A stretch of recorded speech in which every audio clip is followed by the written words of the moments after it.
Black love is black power. Black unity, baby. King Kevin in the building. What's happening? Now, we're celebrating Juneteenth. So happy Juneteenth, and also happy Father's Day weekend to all the black fathers out there who are doing their thing, loving their children, supporting their woman, building up the community, and protecting the community. That's what I'm about. That's what you should be about as well. So black is beautiful. Keep doing your thing. Now, with Juneteenth, it started back in 1865, June 19th, when a Union general came through named Gordon, came through, told the enslaved Africans that they were free. Now, they didn't know they were free. Now, people were free. The Emancipation Proclamation was signed 1863, and people were still being enslaved. As a matter of fact, a lot of people don't know is that some of these racist slave owners brought their enslaved Africans, quote-unquote, property into Texas because they knew that Texas was still operating even though President Lincoln had emancipation to enslaved Africans. You understand what I'm saying? And by the way, President Abraham Lincoln only signed the Emancipation Proclamation because he didn't want to tear apart the country because the Civil War was going on for 4 years. As a matter of fact, 222 people died in the Civil War. The South was so racist. These demonic demons, devils, were so racist, and they wanted to keep us enslaved. They were willing to fight blood, sweat, tears, tooth and nail to keep us in shackles, ladies and gentlemen. That's why Juneteenth is so important, because our people, our ancestors, they got into the battle so they can fight for their own freedom. Lincoln didn't free us, we freed ourselves, given the opportunity to join in the army. Just want to put that out there. Now, there's a few things I want to list to you guys to understand the importance of Black History Month, 365, every month of Black History Month. I'm going to share some jewels and some knowledge. Please share this video. Please like it. Do whatever you can to get the message out there. I'm definitely a black man, a conscious black author and filmmaker doing this thing. Behind me are all my 3 books, The Winner in the Mirror, 7 Types of Queens, King Desire, and The Courage to Believe. Check me out. I'm somebody who is going somewhere, future multi-millionaire. Believe in yourself, and all things are possible. Now, check it. 1980, Texas was the first state to actually make Juneteenth a holiday, but it still isn't a paid holiday like Memorial Day, the weekend, everybody having a good time, and also Christmas and, you know what I'm saying, Thanksgiving. Those are paid holidays. Juneteenth deserves to be a paid holiday. It's the Black Independence Day. It's also called Freedom Day. And some of the traditions that the people of Juneteenth did was, you know, we ate red foods like, you know, watermelon, strawberries, velvet cake to represent the blood that was shed by our people to join into the war, to get our freedom. Also, we dressed in our finest back then. Finest clothes, Sunday's best on Juneteenth. Church clothes, dress shoes, pants, everything clean, sharp hats, you feel me, gloves. We did that because they made laws to force black people to dress in raggedy clothes. We were forced to wear raggedy clothes. So Juneteenth was, in a way, fighting against that. It was a way of saying that we are going to fight for our freedom. We believe in ourselves. We love ourselves. We are not going to wear raggedy clothes. So this was a rebellion against the slave owners and the racist South. So shout out to everybody who celebrate Juneteenth. Me personally, I've been celebrating Juneteenth since 2011 when Mrs. Rhonda Walker, rest in peace, you know, she told me about it. As a matter of fact, she was the one that gave me the first opportunity to give a Black History presentation called Black Authors That Paved the Way. So also shout out to Mrs. Andrea Robinson in the Atlanta Library who gave me the second opportunity to do the same presentation. You can check out my YouTube at Kevin Dorival on YouTube, or you see it on my website, KevinDorival.com. Now, and please subscribe to my channel. Okay, next thing I want to discuss, we need to eradicate, eliminate all racist statues that are in the United States and around the world. First and foremost, I would like to see the eradication of Christopher Columbus Day. Christopher Columbus was a racist, he was a rapist, he was a pedophile, and exploitist, not exploiter, not explorer, he was an exploiter. This man single-handedly wiped out entire civilizations. Definitely up there in Haiti, the island was called Haiti back then. The Caribs and Taínos was there. There estimated 3.5 people living on that island. 3.5 million.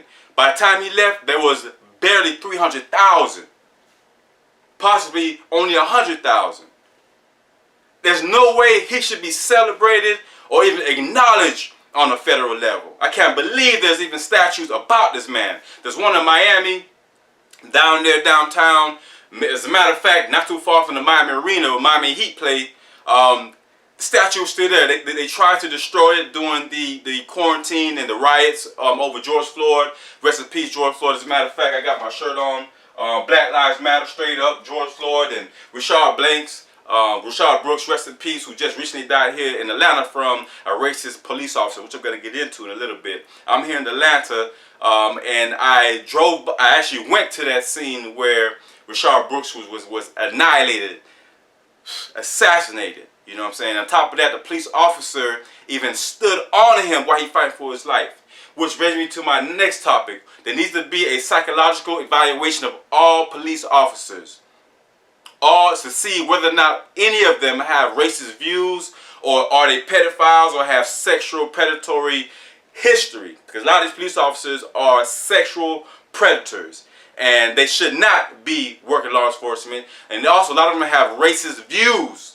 They don't like black people, and they're given the power to be of authority and to threaten and oppress black people. We've seen that with the officer who killed George Floyd. You all know what happened. We've seen what happened with Rashard Brooks. Just happened. Freddie Gray, Philando Castile. I mean, the names goes on and on. Corey Jones down there in Florida, Palm Beach.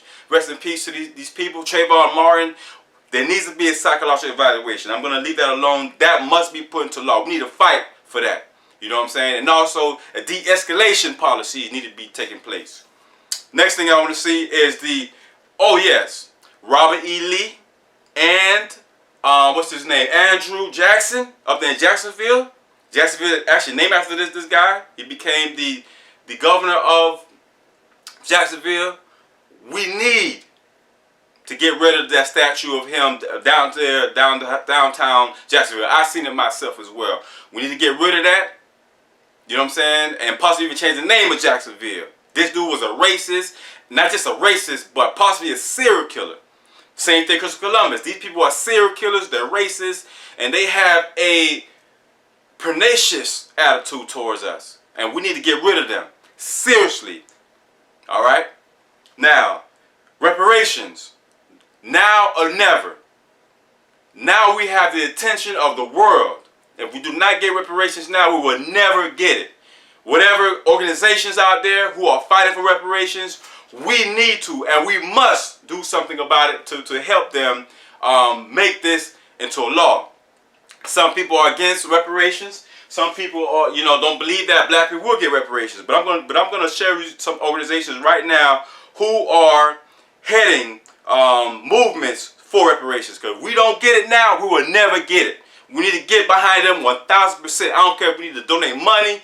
We need to march. We need to boycott right now or never. You understand what I'm saying? Now, a couple organizations that are doing something regarding reparations for black people here in the U.S. and Africa. The National Coalition of Blacks for Reparations in America. Also, National African American Reparations Commission. Use the hashtag NAARC. You go to my Instagram. I posted this actually 6 days ago. Which is called Reparations Now or Never. Apply pressure collectively and strategically. Now is our best shot. And I'm so serious. Also, not just reparations here in the U.S., but Haiti. The $21 billion Haiti had to pay France for our freedom to be recognized. Now, let me tell you guys something. This flag behind me is a Haitian flag of my country, right? Haiti.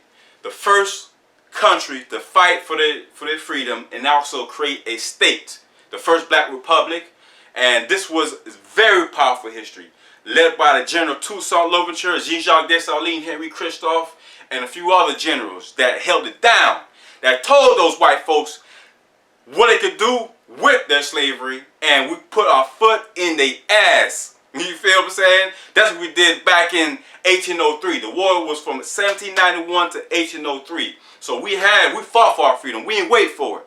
We fought for ours. That's why they got their foots on the necks of Haiti and every Haitian in America and also in Haiti ever since then. So if you ever wonder why the wet foot, dry foot policy, which is another thing we need to get rid of right now, the best time to get rid of these racist policies is now. If y'all got something to say, if you want to do something, right now is the time. Do not wait any longer because of what is happening and what's been happening. Is recent news with the rioters all over the world. We got their attention. We must keep their attention and do something strategically and collectively because white on black crime has been going on far too long and it perpetuates black on black crime. So those who think that black on black crime is not real, you are full of it or you are ignorant and living in a life of deception. You understand what I'm saying? So let's get out of that. We have the consciousness of who we are and we need to teach our youth who they are. But they cannot know who they are. They're constantly living in slavery. We are enslaved by oppression and violence. Just like the lynchings. Lynching, I can't believe, is not a law. I can't believe the lynching is not a federal crime. I can't believe that. It's a terroristic crime. It's been going on for a very long time. Ever since Reconstruction, 1865, after the Civil War ended, over 2,000, only recorded now, 2,000 recorded lynchings happened in the United States of America. Lord knows how many wasn't reported, wasn't recorded, wasn't publicized, and people, man, it is insane. And lynchings are still going on now in 2020. Matter of fact, just yesterday in California, 2 black men were found lynched hanging from a tree. Just yesterday. Today is June 20th, 2020. And this happened just yesterday. On June 19th. Now what are we going to do about it? We're going to do something. Because I'm definitely not. I don't have the conscience of my ancestors. Frederick Douglass said back in his book, his autobiography, that I didn't care how nice or benevolent my slave master was. I still earned for my freedom. That was only needed a breeze to spark a flame of freedom. Man, that's deep, man. But Frederick Douglass is probably one of the deepest, baddest writers in all times. Definitely check out his autobiography. Next thing, Black History Month should be every month, not just in February. I think Black History Month should be erased, just like Christopher Columbus Day should be erased. Black History 65 should be the policy. We should not be focusing all our energy in just one month. Our history is too powerful. We go back to the lands of the homie, West African Kingdom. The descendants, the ancestors of the Haitians of the Revolutionary War back in 1803. We go back to Kemet, Kush, land of Egypt and Ethiopia, South Africa, Angola, the land of the Zulus, Zulu Nation, Queen Nzinga. Our history is too deep, ancient. We are the teachers. They shouldn't be teaching us. We can teaching them. Our people have been doing their thing since the beginning of time. We're sitting here begging for jobs that we creating through our music, through our arts and talents. We creating these jobs, but we begging for jobs. How much oxymoron is that? How can Africa be labeled a poor country, a poor continent? There's over 50-some countries in Africa. How can it be labeled a poor continent and filled with poor countries if the whole world is depending upon Africa? Natural resources, the oil, the gold, the cobalt, the rubber, God knows what else, platinum. Everything is dependent upon Africa and African resources. Now this is one thing that I like to quote Dr. Amos Wilson on. He said specifically that you are not valued based on your land. You're valued based on your mind. Your mind is the most powerful, most wealthiest resource we all have. And it's based on our consciousness, and having the consciousness of who you are and whose you are tells you where you're going. And we must take control of that. Today, not tomorrow. Now or never. Let them know King Kevin said that. It's now or never. We're going to fight for our freedom now or we will never get it. Must be liberated. Take on the powers, the spirit of our ancestors, our righteous ancestors, such as the Haitian Revolutionary War, that all black people should be celebrating, because even the Haitians came to America to fight in the Revolutionary War against British up there in Savannah, Georgia. They got a big statue about them right now in Savannah, Georgia, downtown in the Times Square. I've seen that myself. Another thing I want to mention that we need to deal with and approach in a strategic way, because it's not going to be easy. Countries like Japan and Europe, who have no natural resources at all, who are pillaging countries like Haiti, pillaging countries throughout Africa. We need to deal with them. England, in London, I went to the British Museum a couple years ago, and guess what? That museum is filled with floors of stolen African artifacts and jewels. Thousands of artifacts and art.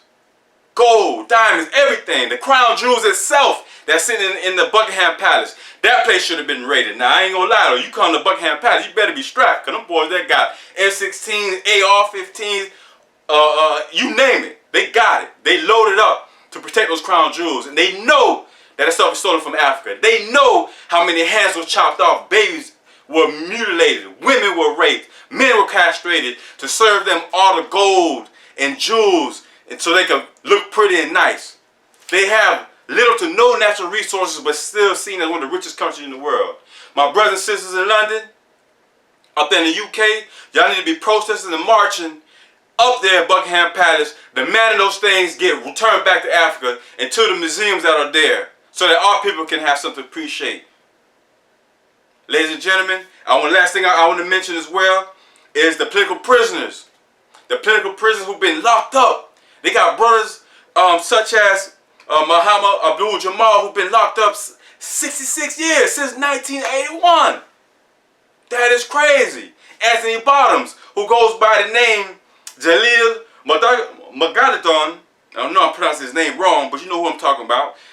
He was locked up since he's been 46 years in prison.